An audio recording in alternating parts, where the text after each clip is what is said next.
ఆషాఢ శుద్ధ ఏకాదశిని తొలేకాదశి అని పిలుస్తారు. కొంతమంది అడుగుతున్నారు, మధ్యలో వచ్చినటువంటి ఏకాదశిని తొలేకాదశి అని ఎందుకు పిలవాలి, చైత్రమాసంలో వస్తే తొలేకాదశి అన్న అర్థం ఉంది కదా అని చెప్పి. మురాసురుడు అనేటువంటి రాక్షసుడు బ్రహ్మగారి వరం చేత తన ఆయుధం చేత తాను మాత్రమే మరణించేట్లా వరాన్ని పొందాడు. విష్ణుమూర్తి మురాసురుడితో యుద్ధం చేస్తూ అనేక సంవత్సరాలు అలిసిపోయి యోగనిద్రలోకి వెళ్ళారు. యోగనిద్రలోకి వెళ్ళినప్పుడు మురాసురుడు విష్ణుమూర్తిని సంహరించడానికి రాగానే విష్ణువు శరీరం నుంచి జాగృత్ అనేటువంటి ఒక స్వరూపమైనటువంటి అమ్మవారు బయటకు వచ్చింది. ఆవిడ మోహిని అవతార రూపంగా వచ్చి మురాసురుణ్ణి తన ఆయుధం చేత తానే సంహరించుకునేట్లా చేసింది.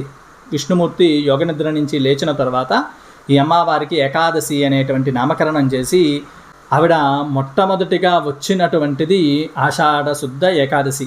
అందువల్లనే ఈ ఏకాదశిని తొలేకాదశి అనేటువంటి నామంతో పిలుస్తారు.